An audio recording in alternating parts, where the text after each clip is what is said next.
Hola, ¿qué tal amigos de Telemicro, Telemicro Internacional, Digital 15, Telemicro HD? Iglesia somos todos, pero ciertamente dentro de la iglesia debe existir, como toda organización, una cabeza.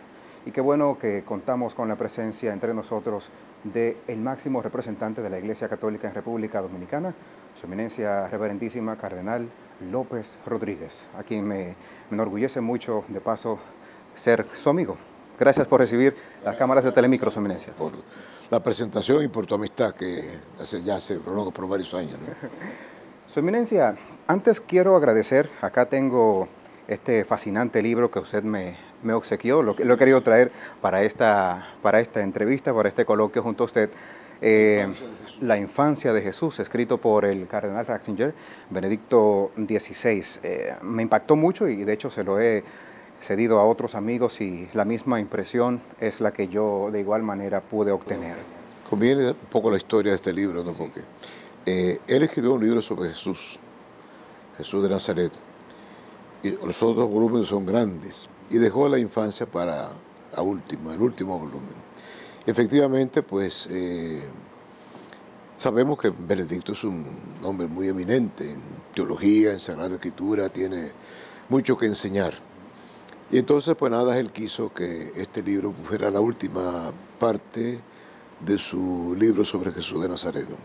Los otros dos también son excelentes, ¿no? Son estudios muy bien hechos, ¿no? A propósito de este libro, Su Eminencia, la infancia de Jesús, si nos remontamos a 1938, Barrancas, La Vega, el hijo de doña Delia y de don Ramón, ¿qué queda de aquel recuerdo? Remontémonos a aquel tiempo. Barranca, 1936, en que yo nací, ¿no? ¿Verdad? Así que indiscutiblemente una familia larga. Ya pocos años después vendrían los conflictos también de la familia con Trujillo, por el tío Juancito, que vivía muy cerca de nosotros, allí en Barranca. O sea que una familia campesina, tradicional, sencilla, eso éramos nosotros, ¿no? Así que mis padres tuvieron 16 hijos, 8 varones y 8 mujeres. Así que crecimos todos en un ambiente de mucha sencillez y familiaridad. Esto lo puedo decir con mucha franqueza, ¿no?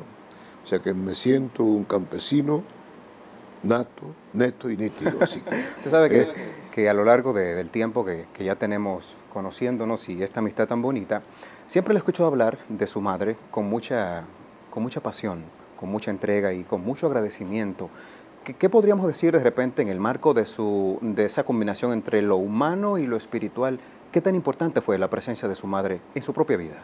Bueno, mi madre fue una mujer profundamente piadosa, generosamente abierta a la vida.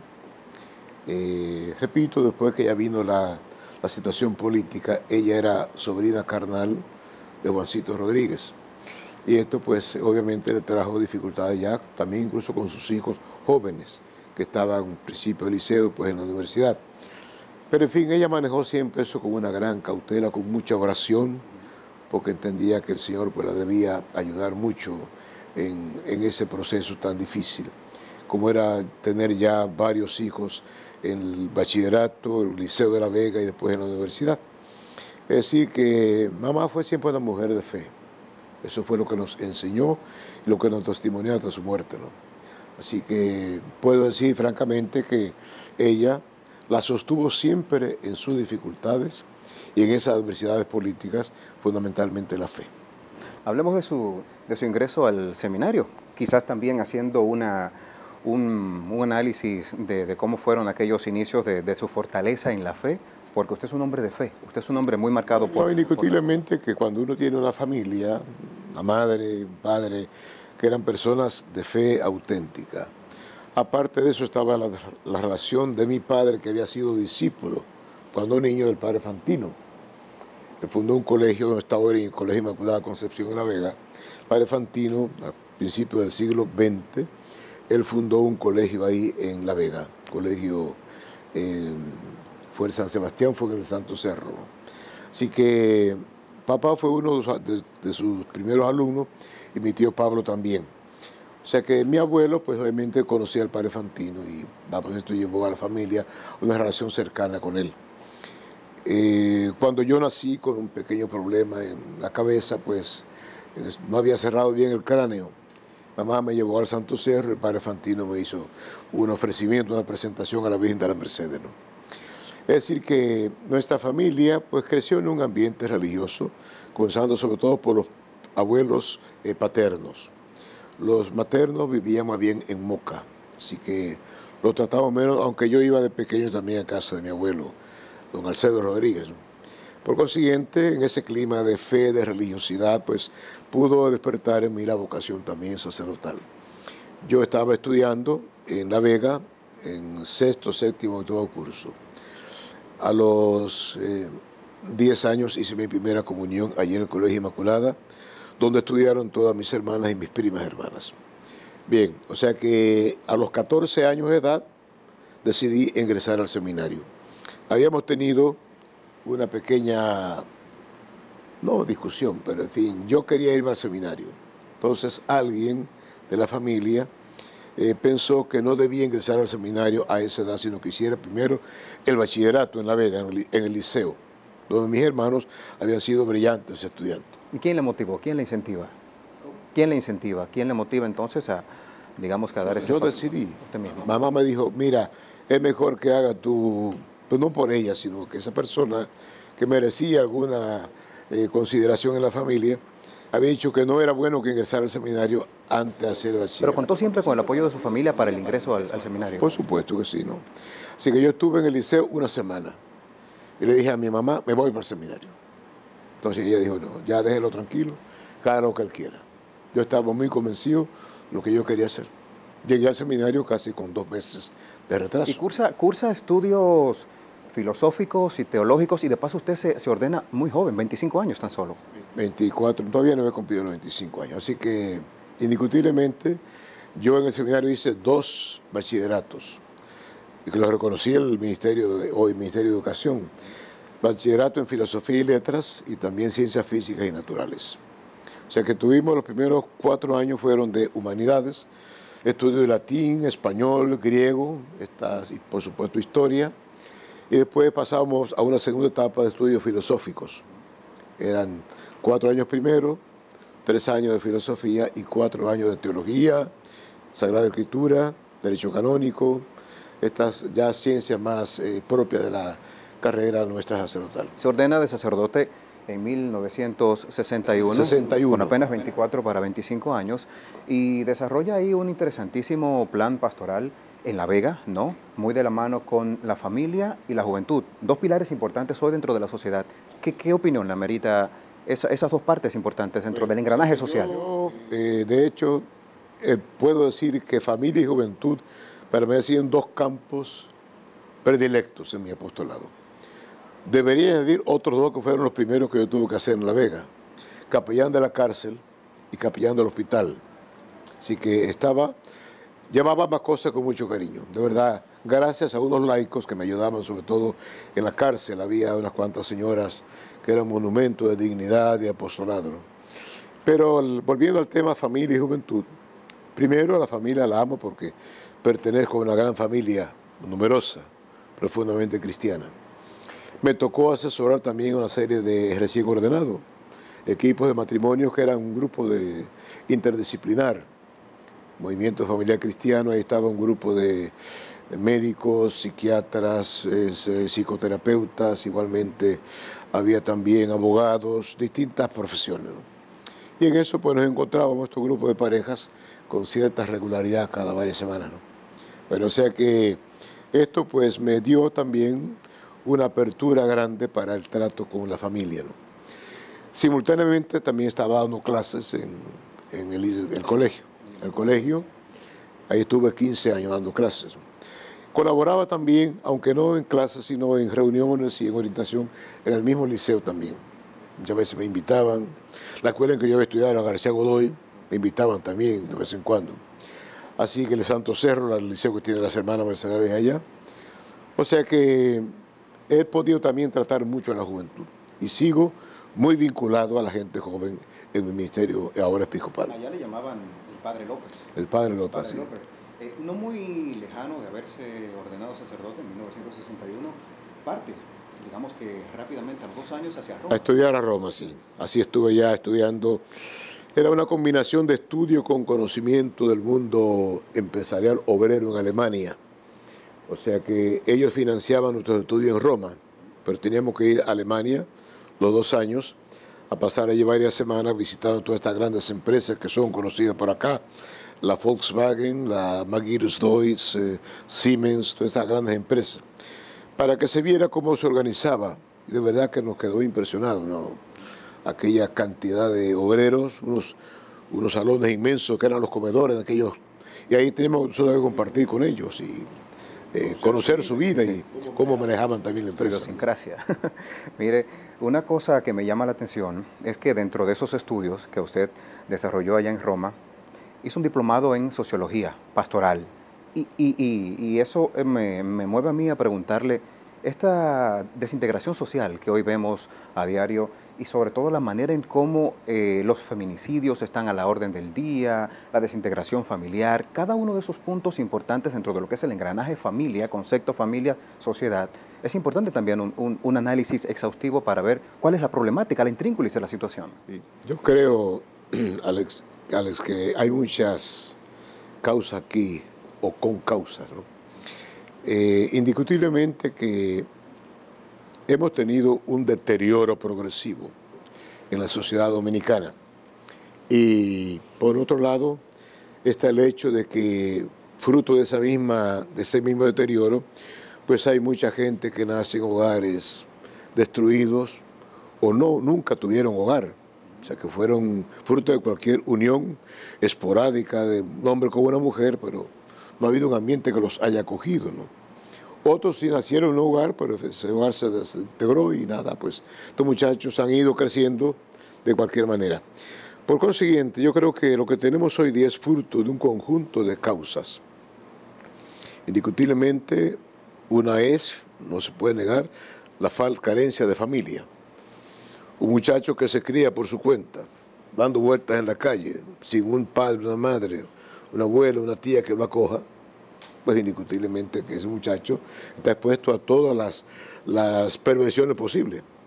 O sea que por esa razón, si no tiene familia, si no tiene educación, no tiene capacitación para el trabajo, no tiene un trabajo que hacer, un delincuente, va a buscar la vida entonces de cualquier manera. O sea que yo creo que eso es importante que lo tengamos en cuenta para comprender el fenómeno en que está sumida la sociedad dominicana en este momento. Hay signos inequívocos, clarísimos de descomposición, eso no hay que dudarlo. Usted ha sido un hombre sumamente coherente en su vida y eso el país lo sabe por demás. Un hombre en el que el decir y el hacer van muy de la mano. ¿No le ha traído eso situaciones difíciles? A mí no me preocupa la opinión ajena, ¿no? Yo actúo por convicciones personales, ¿no? Yo tengo razones para creer, razones para esperar, razones para vivir y razones para trabajar. O sea que como sacerdote, primero, y como obispo después, pues he tratado siempre de llevar adelante lo que yo considero que es la razón de ser de cualquier persona humana en países como el nuestro. O sea que yo tengo muy dentro de mi corazón al pueblo al cual pertenezco. O sea que te garantizo que cuando me encuentro en la calle con cualquier persona anciana o un muchacho de estos pedigüeños, no siempre al chofer le digo, llévese algo para que le dé algo que... Por ejemplo, te pongo el caso de estos ancianos. A mí me da realmente todo tipo de profunda pena ver a una persona encorvada ya por los años, pidiendo en una esquina, en un semáforo, aguantando sol el día entero. Y pero es que no somos capaces de recoger a esta persona, tenerla en un sitio adecuado para que puedan vivir los últimos años de su vida en mejores condiciones, ¿no? Y otro problema son también los niños, los pedigüeños que he visto en la prensa también estos días, el mismo tema, ¿no? O sea que eso es otro punto que tiene también otras implicaciones. Pero comenzando por la ancianidad, la vejez desvalida, esto ciertamente que nos golpea mucho. También hay que entrar al otro, niños y adolescentes que andan por ahí por la calle. Deberíamos recogerlos para educarlos, o sea que no es que estén simplemente por ahí prodigando miseria por las calles, ¿no? Hay que capacitarlos. Si no hay una familia, por lo menos una institución que los acoja. Hay muchísimos hogares La misma iglesia tiene muchas de estas instituciones, están totalmente desbordadas de una población muy alta, ¿no? Y no siempre hay los recursos para poderlos mantener. Pero en fin, quiero decirte con esto que no somos extraños, podemos serlo, ajenos a esa situación social en que vive mucha de nuestra niñez y juventud y también la misma ancianidad de valida, ¿no? Escuchándole hablar, noto que existe un elevado, si se quiere, sentimiento de nostalgia por la misma situación que atraviesa el país. ¿Qué le sensibiliza? Todo lo que signifique debilidad en el ser humano, lo que signifique pobreza, abandono, carencia de recursos, carencia de trabajo, todas esas son preocupaciones. Que una persona que tenga elementales sentimientos humanos tiene que ser golpeado por ello. Pero lo que hemos tenido también estudios en esa línea, pues con más razón. O sea que mis estudios fueron siempre en todo el campo sociológico, que es amplísimo, ¿no? El campo de la sociología, el campo de la economía, todo esto, pues indiscutiblemente que tuvimos que entrarle a esos temas y sobre todo tratando de relacionarlos con nuestra realidad. No solamente lo que se estudia ya en las aulas de Europa, sino en ver qué respuesta podíamos nosotros dar desde acá a lo que hemos recibido allá, que son dos ambientes completamente distintos, obviamente. Ahora hay una situación difícil. En Europa, en este momento, en España hay más de 6 millones de personas sin trabajo. En Francia, pues también hay dificultades, aunque menos. Quizá Alemania sea la que está mejor, tiene una situación económica más consolidada. Pero en fin, Europa tiene su crisis. Portugal, Grecia, indiscutiblemente que tiene sus problemas. Su trabajo episcopal inicia justo cuando se funda la diócesis de San Francisco de Macorís, por allá por el 25 de febrero de 1978, o sea, ya 35 años han pasado. ¿Qué recuerdo, digamos, que traemos a colación a propósito de aquellas vivencias? En San Francisco, usted lo sabe muy bien, igual yo se lo he externado, se le quiere mucho. Se le quiere mucho. El trabajo pastoral fue muy indispensable. Yo en San Francisco de Macorís conocía muy bien esa diócesis porque era parte de la diócesis de La Vega, donde yo era vicario general, tenía varios cargos allí con familia y juventud, aparte de la cancillería del obispado, ¿no? O sea, cuando Monseñor Flores fue nombrado obispo de La Vega, él me pidió en el año 66, me pidió que lo ayudara, digo, pues lo que usted disponga. Así que soy incardinado acá, me había ordenado 5 años antes, en el 61, así que me quedé con él cuando fue nombrado obispo de La Vega. Bien, entonces con él, Monseñor Flores hizo un gran trabajo allí. Ahí tenemos una gran cantidad de parroquias en la costa nordeste, Samaná, Sánchez, Nagua, las otras también que van hacia la costa nordeste del país. Y también entre San Francisco y Nagua está Pimentel, Castillo, Villarriba. Todas eran parroquias dirigidas por padres canadienses que llegaron aquí por el año 36, grandes misioneros, al cual perteneció el padre Emiliano, y también hay muchos por acá, el padre Lucas Lafleur y otros que aún están aquí trabajando, ¿no? O sea que esa diócesis, el Monseñor Flores hizo un gran trabajo con ella, porque él se dedicó los primeros años él mismo iba a formar catequistas en todas estas zonas, ¿no? Y obviamente pues yo me quedaba siempre en La Vega, él se pasaba semanas enteras por allá trabajando. Y yo pues tenía que manejar allí la cuestión en la curia, ¿no? O sea que indiscutiblemente que todo esto pues me permitió conocer muy bien todas esas zonas, que también yo visitaba con cierta frecuencia. Cuando en el año 1978 el Papa Pablo VI decide la creación de 2 diócesis, una en San Francisco de Macorís y otra en Mao, entonces pues, me propusieron pues, que yo fuera para el obispo de San Francisco de Macorís. Así que el nuncio ya fue un día, los 2 obispos éramos de La Vega, Monseñor Tomás Abrego, Villancino Jarabacoa, y estaba de obispo en San Francisco, de párroco en San Francisco de Macorís, y yo párroco en la Catedral de La Vega. Así que entonces me dijo Monseñor Flores, procura no salir tal día. ¿Está bien? No me dijo para qué, era que el nuncio iba comunicando la noticia. Efectivamente el nuncio fue, el Papa piensa hacer una diócesis en San Francisco de Macorís y ha pensado que tú seas el obispo. Bueno, pues nada, si ustedes lo han pensado, al Papa no manda capitán, no manda soldado, ¿no? ¿Conserva actualmente buenos y valederos amigos el cardenal? Claro que sí, en todas partes que he estado, ¿no? Así que tanto en La Vega como en Santiago, en San Francisco de Macorís. Yo fundé la Universidad de San Francisco de Macorís con un grupo de la Nordestana. Recién llegado, yo llegué el 25 de febrero del año 78 y los primeros días de marzo estaba ya trabajando por la universidad. Así que enseguida hubo una respuesta pero masiva de la gente y los empresarios que contribuyeron a la fundación de la universidad. Hubo una crisis porque algunas personas que había allí se metieron para dañar la cosa. Pero entonces yo era el presidente del Consejo Superior y no podía en esa condición ser rector. Pero varios abogados, estaba yo de visita en Samaná, visita pastoral. Ahí se me aparecieron a las 8 de la noche un día. Venía a decirle que usted tiene que aceptar la rectoría de la universidad. Digo, no puedo ser porque yo soy presidente del Consejo Superior. Se sobreentiende, ¿no? Se sobreentiende. Entonces digo, no. Dice, no, violemos el estatuto y salvemos la universidad con usted a la cabeza. Oigan una cosa, Su Eminencia. Mire, la dimisión del cardenal Ratzinger, del Papa Benedicto XVI, hoy emérito, muchos la consideran de repente como una decisión muy firme y sobre todo a tiempo, ¿no? Un hombre con una decisión bastante coherente, muy similar a la suya. Su relación con Benedicto XVI, ¿cómo fue? ¿Y qué piensa de esta dimisión que el mundo igual? Muy cercana, desde muchos años. Así que el Benedicto XVI, yo lo conocí muy joven, siendo yo también muy joven, cuando el Concilio Vaticano II, que están celebrando ahora 50 años, él fue llevado por el cardenal Joseph Frings, arzobispo de Colonia, que fue uno de los grandes protagonistas del concilio.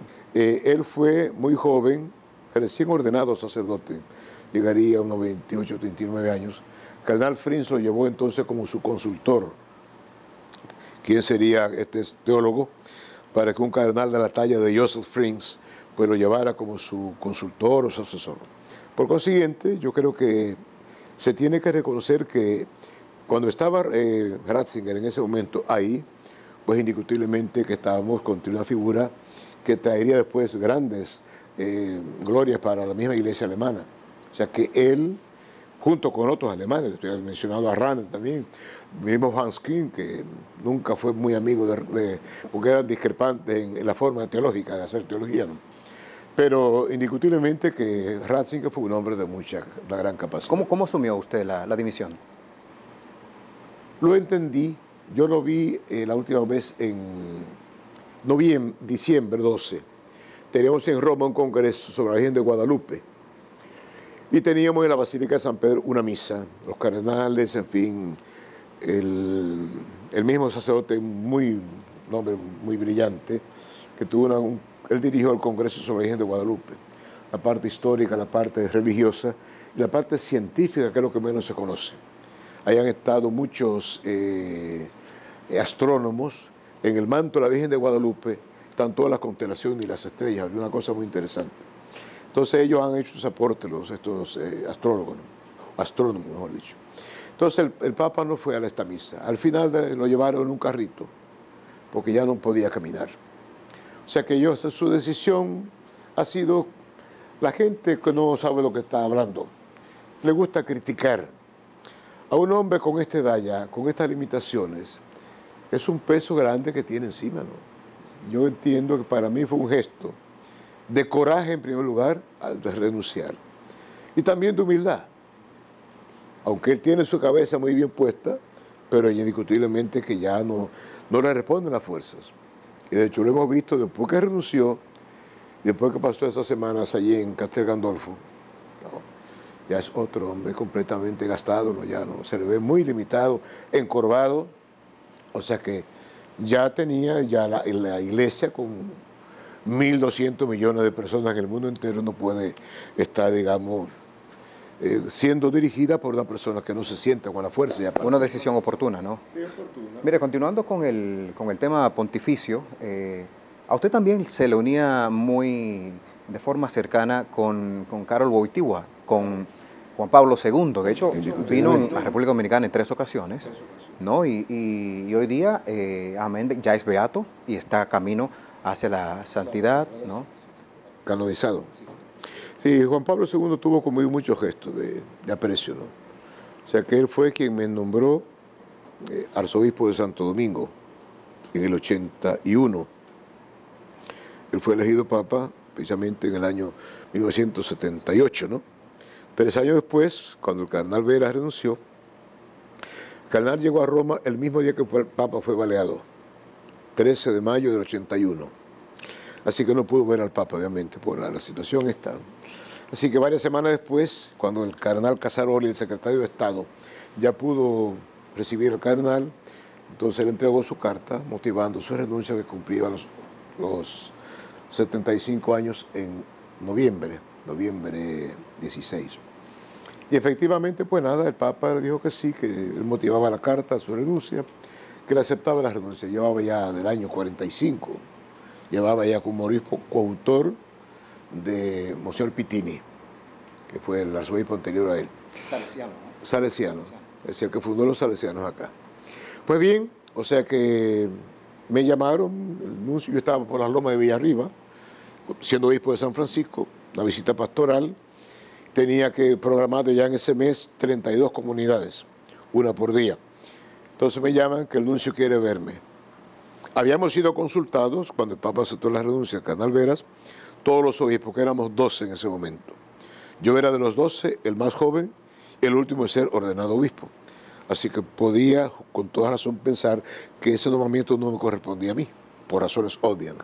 Pero en fin, yo estando por allá en las lomas de esta vía arriba, me llaman que el nuncio quiere verme.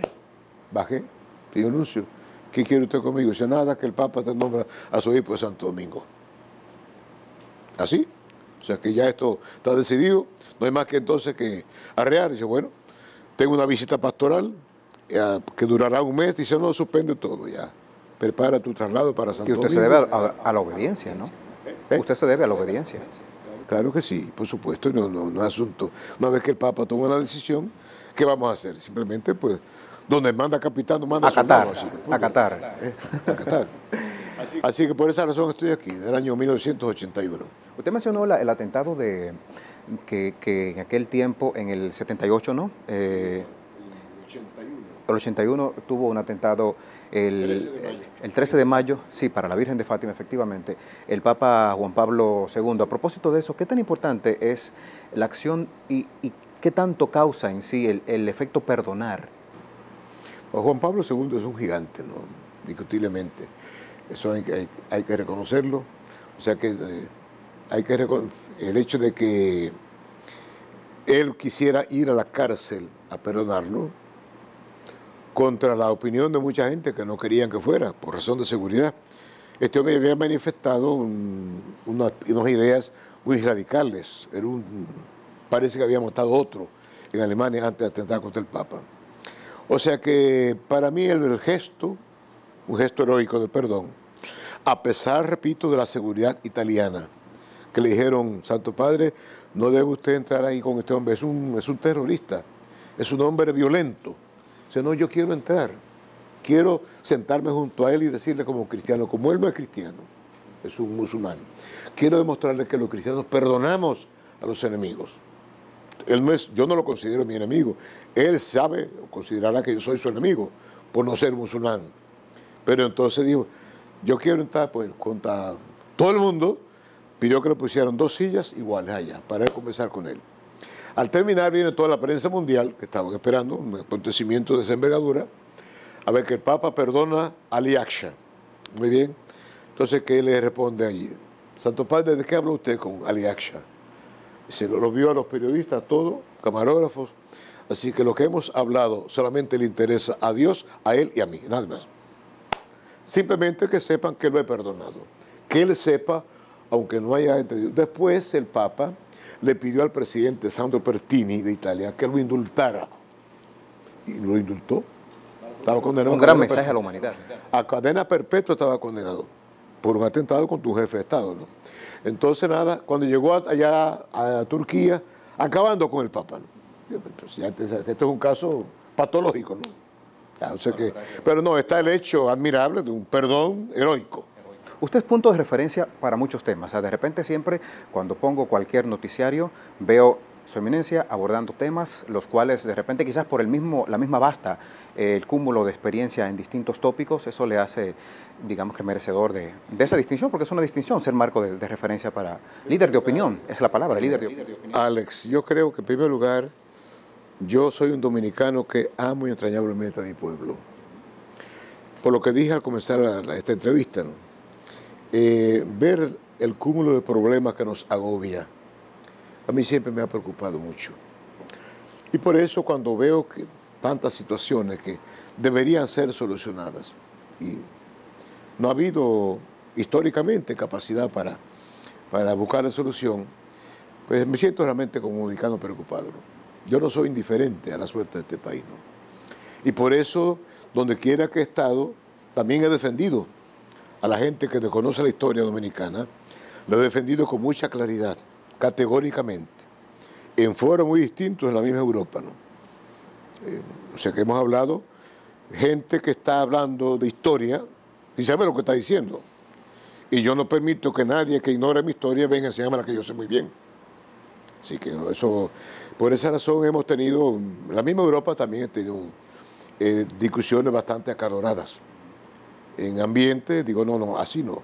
La historia no se hace con el hígado ni con los sentimientos, se hace con la documentación y con la verdad. Así que no venga nadie a decirme una situación que yo conozco muy bien porque la he estudiado y la he vivido, que venga ningún europeo a querer decir que esto es así, ¿no? ¿Quién le ha dicho a usted que eso es así? Así que no. Yo realmente me tocan, como tú has dicho muy bien, muchas preguntas. El campo mío fundamentalmente es religioso, lo que yo he estudiado. El campo sociológico que me interesa mucho porque eso sí, el campo de la realidad social, la problemática social, la desintegración de la familia, la complejidad de los problemas sociales, todo eso es un campo que yo lo he estudiado y lo sigo estudiando y más que nada observándolo. Y por esa razón, desde que llegué aquí, hace ya 30 y tantos años, 32 años, bueno, ¿qué fue lo primero que hice? Las dos márgenes de los ríos Ozama e Isabela, las fui sembrando de pequeñas capillas, pero también siempre le pedía a los sacerdotes, quiero junto a una capilla, aunque sea una pequeña escuelita y un pequeño dispensario médico. Ya hoy tenemos más de 100 parroquias con buenos dispensarios médicos que se han ido levantando y construyendo. Un servicio a la gente, ¿no? Pero también debo decir que cuando yo llegué aquí en el año 78, 81, había 78 parroquias en la capital, en la Catios. Hoy tenemos 218 parroquias. Ha crecido la población, pero también han crecido las necesidades pastorales. O sea que yo creo entonces que es importante que donde quiera que se pueda la iglesia meter, y veo que ahora pues el mío presidente Medina, con la barquita famosa que ahí está, yo he estado varias veces allí con el párroco. Eso es una cuestión que es verdad que es, no solamente la barquita, son otros muchos barrios, ¿no? Pero en fin, me alegro mucho que se esté buscando una solución integral. Así que tanto lo que es la vivienda, ahí metidos en el río, como también lo que es una escuela, lo que es también la misma, la parroquia está un poco más arriba, así que está bien, la parroquia de San Vicente de Paúl, pero también se puede hacer una capilla más cercana allí a la gente. O sea, todo lo que es, digamos, integral, la complementariedad que te ponen todos estos problemas, hay que entonces dar una respuesta a esa pobre gente que está metida ahí. Y que se convenza a los demás que no se puede vivir junto al río, eso no son condiciones de vida. Mire, hay un tema neurálgico, el cual está atravesando actualmente el país, del que se desprenden muchas aristas sueltas y que encuentra de frente tanto a la Iglesia Católica como a la sociedad. Es el caso Profamilia. Yo no creo en esa cosa, ¿no? Yo tengo mis criterios, mis convicciones. Así que Profamilia, como tantas otras ONGs, son financiadas para fomentar lo que en el mundo el cristianismo no puede aceptar. Eso, simplemente eso. Profamilia y una caterva más de cosas estas. Por ejemplo, yo no entiendo cómo las Naciones Unidas, cuando se fundaron en San Francisco de California como Sociedad de Naciones, después de la Segunda Guerra Mundial, en el año 48, primer derecho universal del derecho a la vida. Eso se proclamó allá públicamente. Hoy, ¿cuántos años después? Del 48 a hoy, sucede que la mujer tiene derecho a matar a su hijo. O aquello fue un embuste o esto fue una charlatanería entonces. Claro, definitivamente. O sea que, pero claro, aquí están los grandes foros mundiales, la gente que se cree con derecho y todos los comediantes del mundo haciendo ahí payasadas, ¿no? Eso es una institución que si no está para promover el bien de la humanidad, que desaparezca, ¿no? Yo lo he dicho. O sea que yo no creo que, además que siempre los poderosos son los que están haciendo lo que les da la gana a ellos. Antes eran los 4 o 5 poderosos, Rusia con Estados Unidos, Inglaterra, etcétera. O sea que los demás van allí a hacer de tonto, a votar por lo que los otros digan, ¿no? No, esta cuestión de esta ONG ninguna, yo creo en nada de eso. O sea que eso ha sido financiado por un grupo de naciones que están hoy sin vida hoy. Tú vas a Europa, por ejemplo, el caso para que lo entendamos de una vez por todas. En Europa, ¿quién está predominando? Los musulmanes de África, que fueron antes colonias de Inglaterra, colonias de Francia. En Francia se habla más árabe que francés, en muchas partes. En Inglaterra, el nombre más común después de James, que es un nombre muy inglés, es Mohammed, Mahoma. Y en pocos años deberá entonces sobrepasar con mucho la población musulmana a la cristiana. ¿Por qué? Porque los cristianos tienen 1 o medio hijo por pareja y los musulmanes de 5 a 8 hijos por pareja. Esa ecuación, obviamente no hay que ser muy inteligente para entender que en muy pocos años tiene que sobrepasar con mucho. A la Europa cristiana a suplantar entonces la Europa musulmana. Vamos a ver entonces si ellos van a sentir mucho mejor, porque todos estos supuestos socialistas europeos tienen vergüenza de llamarse cristianos. Ni siquiera, hasta una cruz, Juan Pablo II ya lo dijo muchas veces. Así que Europa fue cristianizada hace 2000 años. Apenas San Pedro y San Pablo lo mata Nerón allí en el circo romano, en el circo de Nerón, San Pedro, y San Pablo fue decapitado en la vía Ostiense. Así que estos hombres ya en el primer siglo cristiano fueron martirizados por una bestia humana que fue Nerón. Y después más adelante aparecía otro salvaje que fue Domiciano a fines del siglo I. Y ese es el que maltrata y humilla a San Juan Evangelista, el único que estaba vivo con casi 100 años. Esa Europa cristiana, que hoy día los supuestos avanzados franceses y demás le da vergüenza proclamarse cristiano, entonces ¿a quién se le ocurre? O sea, que no puede ser, o que nadie puede negar, y lo dijo Juan Pablo II, nadie puede negar que Europa tiene raíces cristianas, las tiene, aunque hoy día todos los otros señores pues digan lo contrario. Otro tema, Su Eminencia, del que me hago acopio de la sociedad, porque a propósito de cuando anunciábamos a nuestra gente, a la gente que siempre está al pendiente de toda la programación de Telemicro, le cuestionábamos sobre qué quería preguntar de repente al cardenal y dábamos a conocer este tipo de encuentro. Iglesia, homosexualidad, gays, lesbianas y todo lo que se desprenda por ahí, ¿qué opinión le merece? Esa realidad pues existe.